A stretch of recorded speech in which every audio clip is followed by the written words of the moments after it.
Auzubillahiminash-shaytanir-rajim. Bismillahir-rahmanir-rahim. Dear students of class 8th, Assalamu alaikum warahmatullahi wabarakatuh. Welcome back. I am Mohammed Uswar, teacher, Government UPS Varno. Today, I am going to teach you the second part of the same topic, named as cubes and cube roots. या हम यूँ कहेंगे कि ये जो हमारे पास topic है cube and cube roots, इसको आज हम दूसरे रोज़ कंटिन्यू करने जा रहे हैं। ऑलरेडी इस पर एक लेक्चर आ चुका है प्रीवियस में, तो सरसरी हमने उस पर लेक्चर दिया था क्यूब क्या होता है और क्यूब रूट क्या होता है। आज इसके कुछ हमारे पास एक्सरसाइज 7.1, इसको हम आज डिस्कस करने जा रहे हैं आपके साथ। तो इसमें पहला क्वेश्चन जो एक्सरसाइज 7.1 में है वो क्या है, वो है which of the following numbers are not perfect cubes, यानी इनमें से ये कुछ पार्ट्स यहाँ पे दिए हुए हैं, इनमें से हमने फाइंड आउट करना है इनमें कौन परफेक्ट क्यूब नहीं है और कौन परफेक्ट क्यूब है। यहाँ पे ये नहीं है कौन परफेक्ट क्यूब है, यहाँ पे सिर्फ फाइंड आउट करना है इनमें से कौन सा परफेक्ट क्यूब नहीं है। तो ये दो क्वेश्चन हमने वहाँ पे फाइंड आउट किए थे प्रीवियस लेक्चर में। तो इससे जाहिर हुआ होगा कि परफेक्ट क्यूब निकालने के लिए हम कौन सा मेथड करते हैं, एक प्राइम फैक्टराइजेशन थ्रू हम इसको फाइंड आउट करते हैं। तो इन दो क्वेश्चन से ये बाकी क्वेश्चंस जो है आपके लिए होमवर्क रखा था मैंने, तो उम्मीद है कि ये क्वेश्चन नंबर 1 आपको क्लियर हुआ होगा। अब आज हमने क्वेश्चन नंबर 2 पढ़ना है। क्वेश्चन नंबर 2 क्या आपसे पूछता है, क्वेश्चन नंबर 2 है फाइंड स्मॉलेस्ट नंबर। हमने एक स्मॉलेस्ट नंबर फाइंड आउट करना है, by which of the following numbers must be multiplied to obtain a perfect cube. यानी एक स्मॉलेस्ट नंबर हमने फाइंड आउट करना है, उस स्मॉलेस्ट नंबर से हमने क्या करना है, मल्टीप्लाइड करना है बोथ साइड्स, यानी उनके फैक्टर्स को भी मल्टीप्लाइड करना है और जो नंबर यहाँ पे है उसको भी मल्टीप्लाइड करना है, तब जाके ये परफेक्ट क्यूब बनता है। उस नंबर को हमने फाइंड आउट करना है। तो उस नंबर को हमने फाइंड आउट हम कैसे करेंगे, क्वेश्चन नंबर 2 हम इसका पहला पार्ट क्या है 243, यानी 243 इसका पहला पार्ट है। इसको हम पहले यहाँ पे देखते हैं 243 जो हमारे पास है, क्या ये परफेक्ट क्यूब तो ऑलरेडी नहीं है। तो इसको फाइंड आउट करने के लिए हमने क्या करना होता है, इसकी प्राइम फैक्टराइजेशन तो 3 से करते हैं, 2 से इसको होगा ही नहीं क्योंकि ये और नंबर है। 3 8 हज़ार, 3 1 हज़ार, 3 27 हज़ार, सेम इस तरह 3 9 हज़ार, 3 3 हज़ार, और जब तक ना 1 आएगा तब तक इसको हम यहाँ करते जाएंगे। तो यहाँ पे देखिए 1 2 3 4 5, यानी 5 बार यहाँ पे 3 आ चुका है। 3 इसके फैक्टर्स कितने बार आ गई, 5 बार, 3 इंटू 3 इंटू 3 इंटू 3 इंटू 3। तो यहाँ पे देखिए हमने जब इसका क्यूब रूट फाइंड आउट करना होता है तो हम क्या करते हैं, इसकी ग्रुप्स बनाते हैं, ग्रुप ऑफ 3, यानी स्क्वायर में हम ग्रुप ऑफ 2 बनाते हैं और इस क्यूब में हम ग्रुप ऑफ 3 बनाते हैं। तो ग्रुप ऑफ 3 पहले 3 डिजिट्स का बना, अब यहाँ पे रिमेनर डिजिट जो है वो 2 ही हैं, यानी 2 बार 3 है। अब इसको किस चीज़ की स्मॉलेस्ट नंबर की ज़रूरत है तब जाके ये भी एक ग्रुप ऑफ 3 बनेगा, इसको 3 की ज़रूरत है तब जाके ये एक ग्रुप ऑफ 3 सेम नंबर्स का बनेगा। तो इसमें किस चीज़ की कमी है, अब 3 की। तो हम इस तरह भी लिख सकते हैं, ये जो 243 हमारे पास है, इसको हमने क्या करना है, मल्टीप्लाइड 3 करना है, बोथ साइड हमने मल्टीप्लाइड 3 करना है, सेम इनके फैक्टर्स को भी मल्टीप्लाइड 3 करना है, 3 3 इंटू 3 इंटू 3, और इसके साथ भी हमने 3 मल्टीप्लाई करना है, तब जाके ये एक पूरा, यहाँ पे देखिए आप, ये ग्रुप ऑफ 3 बन गया। तो अब क्या है, ये नंबर हमने फाइंड आउट करना था। तो इससे जाके ये इसको हम ज़रा देखते हैं ये अब परफेक्ट क्यूब बनाया या नहीं।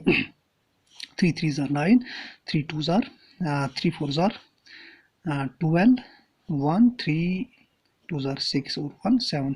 अब 729 हमारे पास असल परफेक्ट क्यूब है, it is a perfect cube.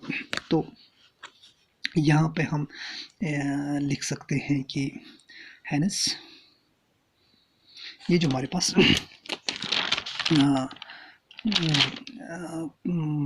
जिसको हमने फाइंड आउट करना था वो क्या था, वो हमारे पास 3 है। Hence the required hence the required number, hence the required smallest यानी सबसे छोटा। स्मॉलेस्ट हम बड़ा भी ले सकते हैं, लेकिन यहाँ पे स्मॉलेस्ट नंबर की हमने ज़रूरत है, हमने स्मॉलेस्ट नंबर यहाँ पे लेना है, तो हम लिखेंगे स्मॉलेस्ट नंबर बाय विच 243, ये जो हमारे पास 243 है, by which 243 should be multiplied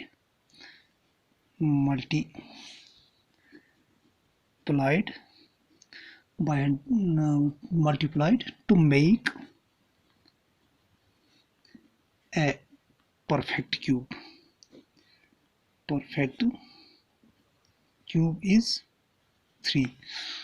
यानी ये जो 243, इसको हमने किससे मल्टीप्लाई किया, इसको हमने 3 से मल्टीप्लाई करके एक परफेक्ट क्यूब बना लिया। तो ये था सरसरी इस क्वेश्चन नंबर 2 का आंसर, एक पार्ट का। बाकी इसके जितने पार्ट्स हैं वो आपके लिए होमवर्क है, वो आपने आपके लिए मैंने होमवर्क रखा है, उसको आपने करना है। तो इससे जाहिर हुआ होगा ये जो क्वेश्चन नंबर 1 मैंने यहाँ पे आपके साथ डिस्कस किया है, क्वेश्चन नंबर 2 का पहला पार्ट। तो उम्मीद है कि ये क्वेश्चन आपको समझ में आया होगा। उसके बाद क्वेश्चन नंबर 3 जो हमारे पास अब है, क्वेश्चन नंबर 3, इसका हम एक पार्ट लेते हैं। इसका पहला पार्ट है 81, और ये हमसे क्या सवाल करता है, find the smallest number by which of the following numbers must be divided to obtain a perfect cube. अब ये जो क्वेश्चन नंबर 1 था हमारे पास, उसमें हमने मल्टीप्लाई करना था एक ऐसा नंबर जिससे ये परफेक्ट क्यूब बन जाता। तो यहाँ पे क्या करना है, यहाँ पे डिवाइड करना है। तो डिवाइड करने के लिए हमने फिर से प्राइम फैक्टराइजेशन का हेल्प लेना है। तो 327 जार 3 9 जार 3 3 जार 3 1 जार। तो इसमें क्या है, ये जो 81 हमारे पास है, इसके फैक्टर्स क्या क्या है, 3 × 3 × 3 × 3, यानी 4 बार 3 आ चुका है इसमें। तो हम पहले क्या करते हैं, ग्रुप ऑफ 3 बनाते हैं। तो ग्रुप ऑफ 3 यहाँ पे हमने बना लिए, तो यहाँ पे एक 3 बचा। अब इस 3 को हमने क्या करना है, इसी 3 से हमने डिवाइड करना है, both sides we divide the 3। तो यहाँ पे देखिए 81 इज इक्वल टू 3, या इस तरह हम लिख सकते हैं 81 इज इक्वल टू 3 × 3 × 3 × 3। यहाँ पे हम 3 डिवाइड करेंगे और यहाँ पे भी हम 3 डिवाइड करेंगे, और इस 3 को और इस 3 को काटेंगे, और 81 डिवाइड बाई 3 किसके बराबर है, 27 के बराबर। अब 3 × 3 × 3, यहाँ पे हमने क्या पाया उसको हमने यहाँ लिखना होता है। हैंस the required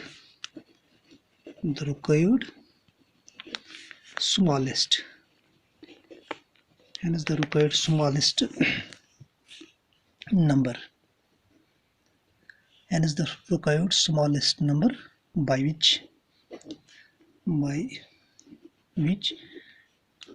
81, अब यहाँ पे क्या है 81 है, शुड भी, अब यहाँ पे क्या है, अब यहाँ पे मल्टीप्लाइड नहीं है, अब यहाँ पे क्या है, यहाँ पे अब डिवाइड है। यानी क्वेश्चन नंबर 3 में क्या है, क्वेश्चन नंबर 2 में क्या था, क्वेश्चन नंबर 2 में डिवाइड था, अब यहाँ पे क्या है, यहाँ पे डिवाइड है।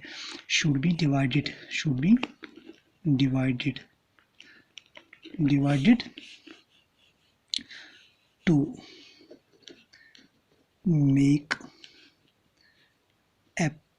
Make it perfect cube is क्या था हमारे पास 3। तो उम्मीद है कि ये क्वेश्चन नंबर 2 जो है, इस एक पार्ट से बाकी जितने इसके पार्ट्स हैं वो आपके जहन में आए होंगे या वो आपको क्लियर हुए होंगे। तो अब इसके साथ साथ हम क्वेश्चन नंबर 4 पे जाते हैं। सीधा हम क्वेश्चन नंबर 4 की तरफ रुख करते हैं। क्वेश्चन नंबर 4 क्या कहते हैं हमसे, क्वेश्चन नंबर 4 कहता है Imtiaz makes a cuboid of plasticine of sides 5 centimetre 2 centimetre and 5 centimetre. तो इम्तियाज एक लड़का है, इसने क्या बनाया, प्लास्टिसिन से क्या बनाया, एक क्यूबाइड बनाई जिसकी साइड्स क्या है 5 centimetre 2 centimetre and 5 centimetre. How many such cuboids will he need, यानी अब उसको ऐसी स्क्वायर्स की ज़रूरत है तब जाके एक परफेक्ट क्यूब, तब जाके एक क्यूब का फॉर्म यहाँ पे बन जाता। तो क्वेश्चन नंबर 4 को पहले हमने इसी फाइंड आउट करना होता है कैसे, यानी इम्तियाज ये जो क्यूबाइड है, इम्तियाज का क्यूबाइड क्या है, इसमें हमने क्या करना होता है L into B into H. Imtiyaz की क्यूबाइड में हमने क्या करना होता है L into B into H. तो L क्या है इसमें 5 सेंटीमीटर और B क्या है इसमें 2 सेंटीमीटर और H क्या है इसमें, H है इसमें 5 सेंटीमीटर। इसको हम फिलहाल इसी तरह लिखते हैं। तो उसके बाद हम यहाँ पे क्या करेंगे, अब इम्तियाज क्या चाहता है, अब इम्तियाज क्यूब क्या होगा, Imtiaz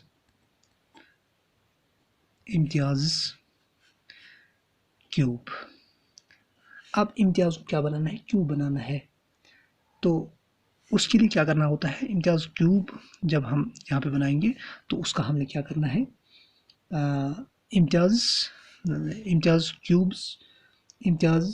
Imtiaz volume of cube.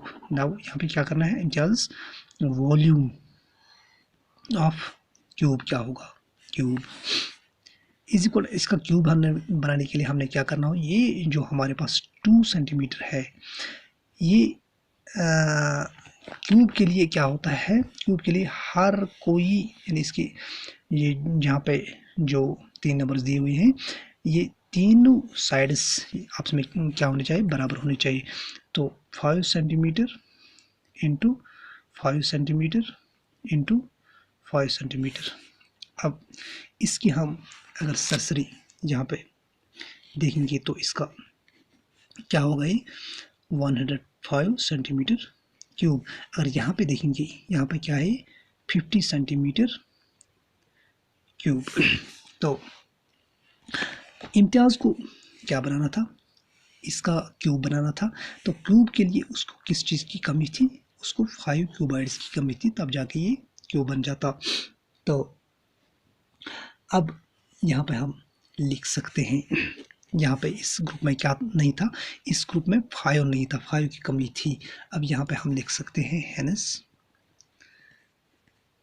The required smallest number, the required smallest number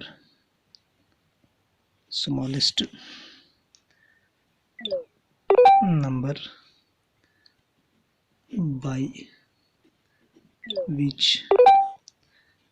25 centimetre square. अब यहाँ पे क्या था, 5 और 5 था, 5 और 5 क्या है 25 सेंटीमीटर स्क्वायर। अब इस 25 सेंटीमीटर स्क्वायर के साथ हमने क्या मल्टीप्लाई करना था, तब जाके ये 125 स्क्वायर बन जाता। हमें किस चीज़ की कमी थी, एक 5 की हमें कमी थी, यानी इस 5 के साथ हमने और एक 5 मल्टीप्लाई करना था, वो 5 हमने मल्टीप्लाई किया। तो शुड बी हम यहाँ पे लिख सकते हैं, शुड बी मल्टीप्लाइड, यानी इसी मल्टीप्लाइड का फिर से कंसेप्ट है, multiplied to make a perfect cube is to make a perfect cube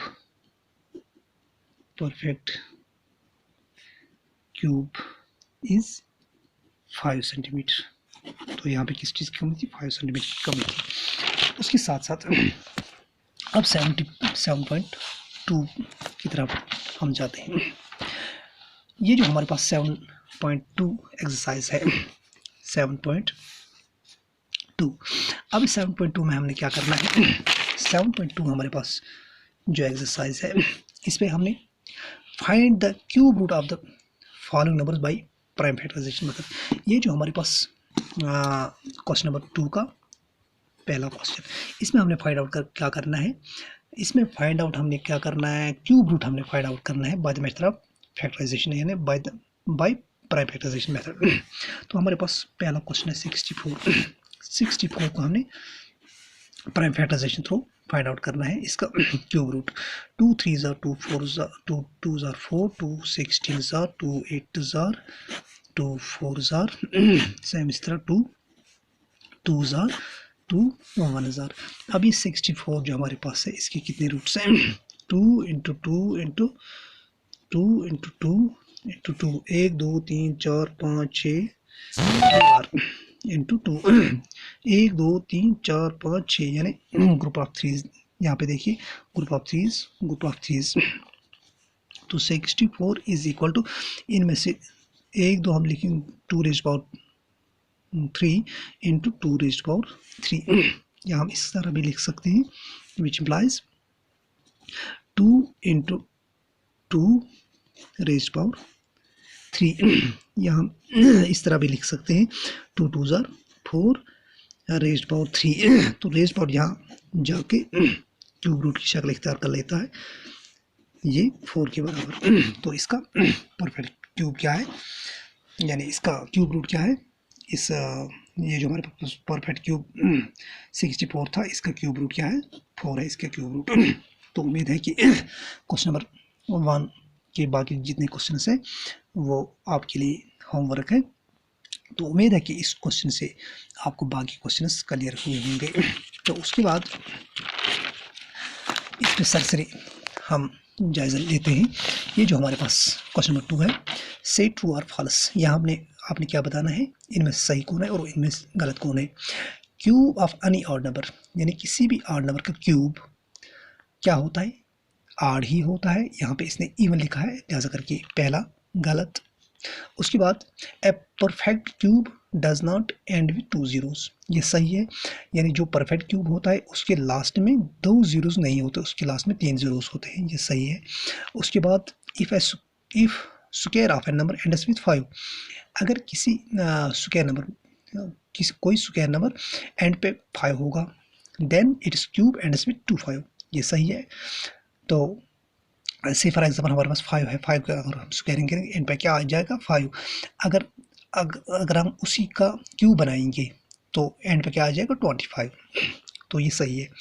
there is no perfect cube which ends with 8, ये अब सवाल करता है कि यहाँ पे यानी कोई ऐसा क्यूब रूट नहीं है, कोई ऐसा परफेक्ट क्यूब नहीं है जिसके एंड पे 8 हो। पहला ही 2 ऐसा एक क्यूब रूट है जिसके एंड पे उसका क्यूब जो है उसके एंड पे क्या है, वो 80 है, लिहाजा करके ये जो कहता है ये गलत कहता है। अब उसके बाद 5वां part, the cube of a 2 digit number may be a 3 digit number, ये 3 डिजिट नंबर होगा ही नहीं, ये 4 digit number 5 digit number and so on, लिहाजा करके ये भी गलत। बाकी ये जो पार्ट 2 ये आपके लिए मैं होमवर्क रखता हूँ। अब क्वेश्चन नंबर 3 पे हम जाते हैं। क्वेश्चन नंबर 3 पे जाने से पहले आपने ये जो हमारे पास टेबल है, इस टेबल को आपने अच्छी तरह से रीड करना होगा। ये जो हमारे पास टेबल है, ये पहले हमारे पास नंबर से 1 से 10 तक, बस सिर्फ आपने 1 से 10 तक नंबर्स याद रखने हैं और उसकी क्यूब्स आपने याद रखने हैं। 1 का क्यूब 1, 2 का क्यूब 8 और इस तरह 3 का इस तरह, 4 का इस तरह, 5 इस तरह, अप टू 10 आपने क्यूब्स याद रखने होते हैं। तब जाके इस एक्सरसाइज में जितने भी क्वेश्चंस होंगे उनको करने में या उनको समझने में आपको कोई दुश्वारी वगैरह नहीं आएगी। तो क्वेश्चन नंबर 3 जो हमारे पास है, यू आर टोल्ड दैट 1331, यानी आपसे पूछा जाता है क्या ये 1331 जो है ये एक परफेक्ट क्यूब है। आपने क्या करना है, कैन यू गेस, क्या आप गेस लगा सकते हैं विदाउट प्राइम फैक्टराइजेशन, या क्या आप गेस कर सकते हैं विदाउट प्राइम फैक्टराइजेशन, यानी किसी भी कैलकुलेशन के बगैर, किसी भी प्राइम फैक्टराइजेशन के बगैर आपने क्या करना है, what is it is cube root, आपको इसका क्यूब रूट निकालना है, आपको इसका क्यूब रूट निकालना है मगर विदाउट एनी फैक्टराइजेशन। तो पहले 2 क्वेश्चन 1331 ये हमने जो प्रीवियस में लेक्चर दिया था उस पर इस पे थोड़ा बहुत हमने डिस्कस किया था, और दूसरा पार्ट इसका 4913 इस पे भी हमने उसमें डिस्कस किया था। अब ये जो हमारे पास बाकी दो रिमेनिंग क्वेश्चंस या पॉइंट्स यहाँ पे हैं, इनको हम आज डिस्कस करेंगे। ये जो हमारे पास 12,167 एंड 32,768, ये दो परफेक्ट क्यूब हमारे पास है। अब इनका हमने क्या करना है, हमने गेस करना है, और विदाउट एनी प्राइम फैक्टराइजेशन इनको हमने कैलकुलेट फाइंड आउट करना है इनका क्या क्यूब रूट। तो कैसे करेंगे? पहला पार्ट 12,167 यानी इसका क्यूब रूट हमने निकालना है। तो कैसे निकालेंगे? पहले जब हम ये डिवीजन मेथड करते हैं, एक स्क्वायर का डिवीजन मेथड हम करते हैं, तो हम दो ग्रुप्स बनाते हैं। तो यहाँ पे ज़रूरी होता है यहाँ पे तीन ग्रुप्स बनाने होते हैं, क्योंकि क्यूब है। तो पहले ये 3 डिजिट हम अंडरलाइन करेंगे, या हम स्लैश भी डाल सकते हैं यहाँ पे इस तरह। तो बाकी यहाँ पे क्या बचे 12। अब 12 को देखना है, 12 कहाँ पे फॉल होता है। अगर इसी में 12 आ जाता कहीं पे, ऐसा नहीं कि लास्ट में 12 आ जाता, ये नहीं है, बल्कि 12 एक नंबर है, यहाँ पे कहीं 12 नहीं है। लिहाजा करके अगर 12 नहीं है तो हमने 12 को फाइंड आउट करना है किन दो नंबर्स के दरमियान 12 आ जाता है। अब यहाँ पे देखिए 8 और 27 के दरमियान इसमें फॉल होता है 12, यानी बिटवीन 8 एंड 27 इसमें फॉल होता है 12। अब सामने देखिए ये जो 8 है हमारे पास, ये 27 से छोटा है। अब कंसिडर करना है हमें छोटा नंबर। अब छोटे नंबर के ये जो हमारे पास छोटा क्यूब है, इसका क्यूब रूट क्या है 2। लिहाजा करके पहला नंबर यहाँ पे क्या होगा 2 होगा। उसके बाद यहाँ पे 167 को जहन में रखना है, इस पॉइंट को हमने जहन में रखना है, ज़्यादा काम इसी पे होता है। यानी 1 प्लेस पे यानी यूनिट डिजिट पे यहाँ पे क्या है 7। अब यहाँ पे देखिए यूनिट डिजिट पे क्या है, यहाँ पे 1, यहाँ पे 8, यहाँ पे 7, यहाँ पे 4, यहाँ पे 5, 7 इस तरह, यहाँ पे 0। ठीक। अब यूनिट डिजिट पे यूनिट डिजिट यहाँ पे ज़्यादा काम करता है। अब यूनिट डिजिट पे यहाँ क्या है 7। अब यहाँ हमने देखना है यूनिट डिजिट पे 7 कहाँ पे है, यूनिट डिजिट के 7 इस 27 में यूनिट डिजिट पे क्या है 7। अब इस 27 जो हमारे पास एक क्यूब है, इसका परफेक्ट क्यूब क्या है, इसका क्यूब रूट क्या है, इसका क्यूब रूट है 3। तो लिहाजा करके यहाँ पे 3 आ जाएगा। तो without any factorisation, without any calculation हमने यहाँ पे गेस लगा के या हमने फाइंड आउट किया है। तो 23 इसका क्यूब रूट होगा। तो सेम इसी तरह 32,768 जो हमारे पास नंबर है, अब इसका हमने क्यूब रूट निकालना है 32,768। अब इसको भी अंडरलाइन कीजिएगा, 3 डिजिट इसके अंडरलाइन करने हैं। बाकी यहाँ पे क्या बचा 32। अब पहले हमने यहाँ पे फाइंड आउट करना है 32 यहाँ पे कहीं है, 32 यहाँ पे कहीं नहीं है। अब क्या करना है 32 किन दो नंबर्स के बीच में आता है, यानी कहाँ पे फॉल होता है 27 और 64 के दरमियान ये फॉल होता है कौन 32। अब इनमें से छोटा कौन है, 27 छोटा है या 64 छोटा है? 27 छोटा, और 27 क्यूब है किसका, इसका क्यूब रूट क्या है 3। लिहाजा करके यहाँ पे पहला डिजिट 3 आ जाएगा। उसके बाद 8 देखिए, यानी यूनिट डिजिट की जगह 8 है। अब यहाँ पे देखिए यूनिट डिजिट की जगह 8 कहाँ पे है, 8 पहले से ही ये यूनिट डिजिट भी है और सिंगल भी है, यूनिट डिजिट की जगह 8 है, और इसका जो क्यूब रूट है वो क्या है 2। लिहाजा करके यहाँ पे 2 ही आ जाएगा। तो ये था इसका सरसरी, जो विदाउट हमने एक्चुअल मल्टीप्लिकेशन करने के बगैर, यानी विदाउट एनी प्राइम फैक्टराइजेशन और विदाउट एनी कैलकुलेशन आपने फाइंड आउट करना था क्या, इसका क्यूब रूट, या आपने गेस लगाना था। तो उम्मीद है कि ये आपको क्लियर हुआ होगा। इस पर हम बस करते हैं। Thank you so much.